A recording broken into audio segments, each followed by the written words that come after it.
அஸ்ஸலாமு அலைக்கும் வரஹ்மத்துல்லாஹி வபரகாத்துஹு. தினமும் ஒரு ஹதீஸ்.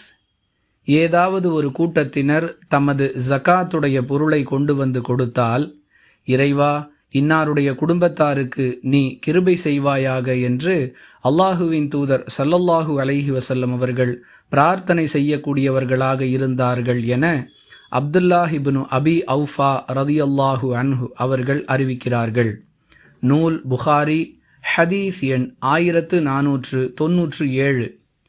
அன்பிற்குரிய அல்லாஹுவின் நல்லடியார்களே, ஒரு செயலுக்காக அல்லாஹுவின் தூதர் ஸல்லல்லாஹு அலைஹி வஸல்லம் அவர்கள் பிரார்த்தனை செய்கிறார்கள் என்றால், அந்த செயல் இஸ்லாத்தின் பார்வையில் எந்த அளவிற்கு முக்கியத்துவம் வாய்ந்தது என்பதை நாம் அறிந்து கொள்ளலாம்.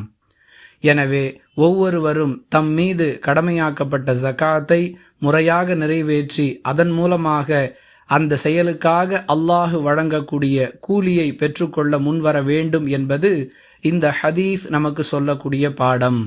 ஜகாத் கடமையான பிறகும் இன்னும் எத்தனையோ முஸ்லீம்கள் அது பற்றி அக்கறையற்றவர்களாக இருப்பதை நாம் நடைமுறையில் பார்க்கிறோம்.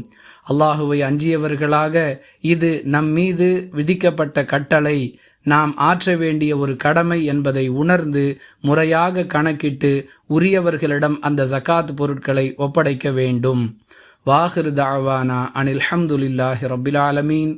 அஸ்ஸலாமு அலைக்கும் வரஹ்மத்துல்லாஹி வபரகாத்துஹு.